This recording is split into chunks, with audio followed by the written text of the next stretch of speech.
So my verdict is, I think it is unreasonable the way that these governments are reacting to these situations. And I've really tried to be patient and take my time to come to this conclusion. But, we're kind of winding down in this whole pandemic thing, and things have started to loosen up more and more. So I think when all's said and done, as I look back, I don't see that what Grace Community Church did was really a problem. And I'm curious, is there anybody out there who has looked at this situation and said, yeah, I thought that Grace Community Church was going to cause a major spread of disease, but now in looking at it, I can see that that really was not the case.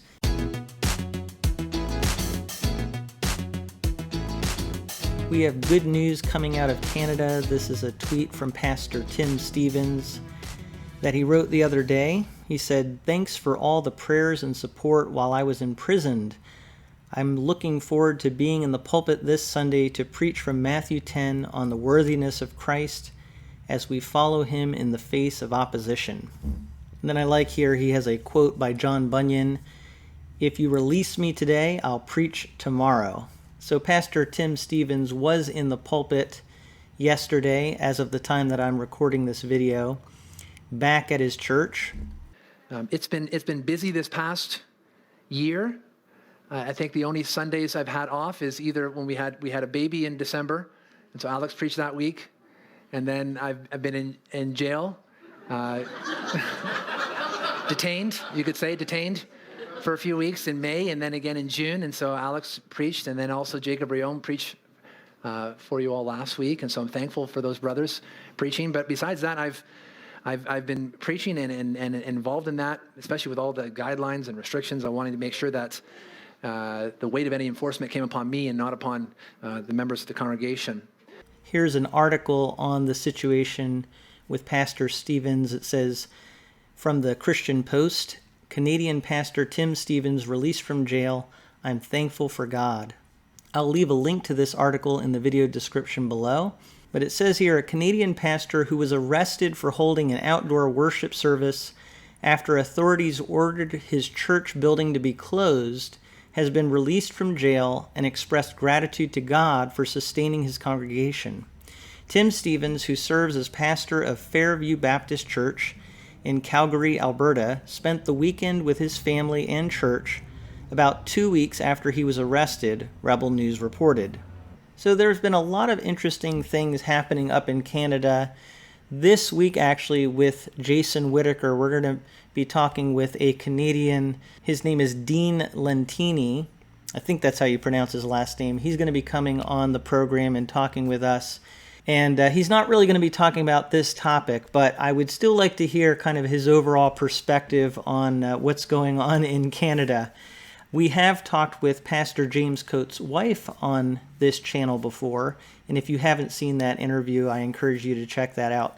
Very interesting and insightful perspective as Pastor Coates' wife, Erin, talks about what they went through. And really, she said at the time, they're still going through. But again, you just see here the tight restrictions, the consequences that are taking place in Canada with Pastor Tim Stevens here. But the good news is he is now out of prison. It says he was arrested on June 14th after refusing to abide by the order from Alberta Health Services to refrain from holding worship services that didn't comply with the provincial COVID-19 restrictions at the time. So there have been heavy consequences that certain churches and pastors have faced in Canada, and the article talks a bit about that. Talks about a pastor of a church in Ontario that faced nearly $200,000 in fines for holding outdoor worship services after the local government shut down his church building. Talks about Artur Pawlowski, who I've talked about some on this channel. It says toward the end here, Republican Senator Josh Hawley of Missouri recently urged the U.S. Commission on International Religious Freedom to consider placing Canada on its watch list due to its continued lockdown restrictions, arrests of Christian pastors, and seizure of church property. And they quote him as saying here, "Frankly, I would expect this sort of religious crackdown in communist China, not in a prominent Western nation like Canada." So he's expressing his great concern over how certain areas in Canada are handling the COVID situation, particularly in regard to churches and church leaders. And I have certainly expressed that sentiment myself on this channel, that it just doesn't make sense to me the way that they are reacting. I understand that they want to protect people. I've tried to be reasonable about that, but I don't understand cracking down so hard on pastors, actually sending them to jail because of their stance. And that brings me to one other thing I wanted to mention in relation to this. I've talked about Pastor John MacArthur on my channel with Grace Community Church and what they faced out there in California because they did not follow COVID-19 guidelines out there in their area in Los Angeles. And one of the things that I had talked about before is that if churches are doing something that truly is a health threat to the community and they're really causing problems, then I can understand the response. But if what they're doing isn't really posing any greater threat than what's taking place in general, then I don't understand why there is such harsh crackdowns on churches. And I haven't really seen anything with Grace Community Church that is evidence that what they have done has caused a major health problem. The closest I could find to any kind of negative reporting, of course, the LA Times, but also this report from Julie Roys back in April from the Roys Report. She said, my December 28th article claimed that GCC knew of at least a dozen congregants with COVID, but did not report the outbreak to health officials. As evidence, I cited a prayer sheet distributed by GCC's Sojourners Group to its members, which listed GCC congregants who were either sick or recovering from COVID-19. But again, if you look there at the specifics, it talks about at least a dozen congregants out of a church with thousands of people in it.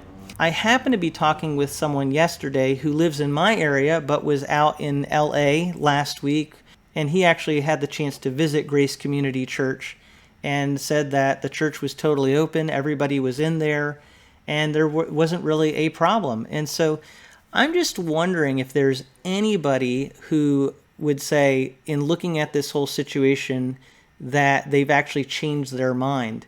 I know there have been people who've watched my channel who said they thought that Grace Community Church was doing something very foolish, was engaging in a great health risk by not following COVID guidelines.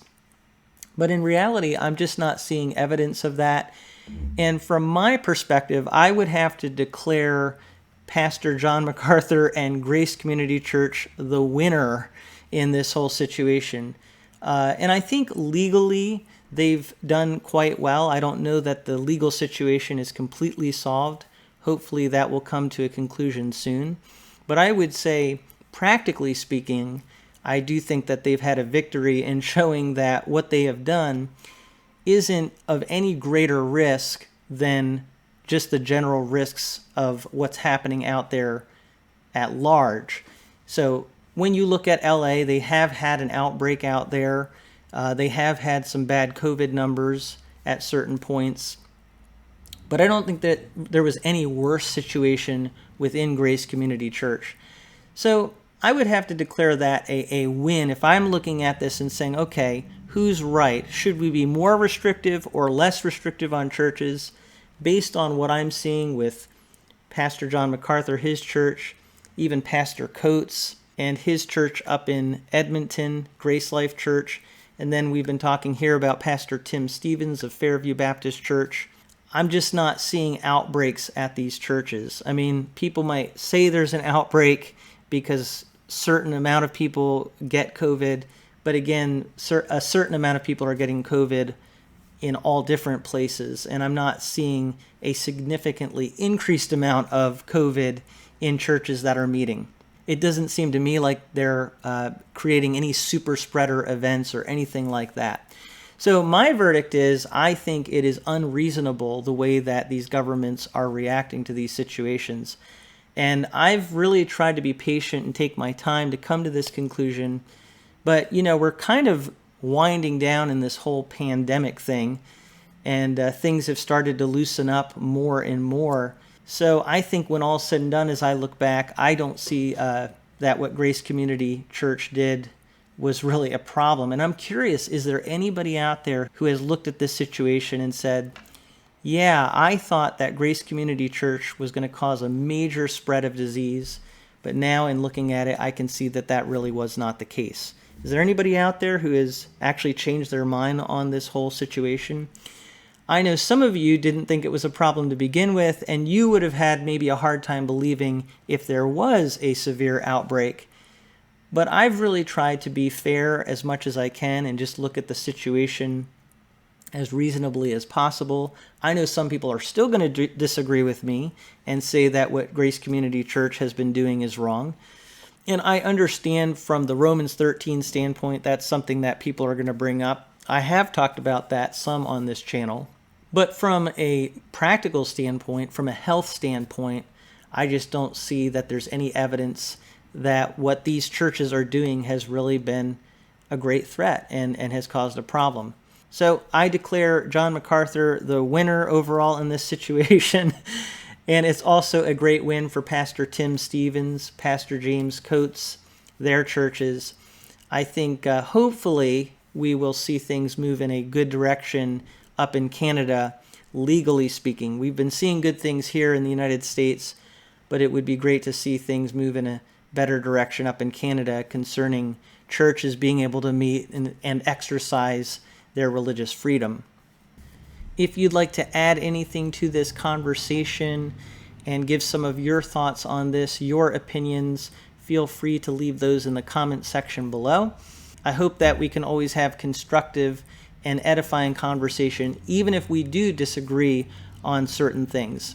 But I thank you so much for taking some time to listen to this report and some of my thoughts brought to you from A Frisch Perspective.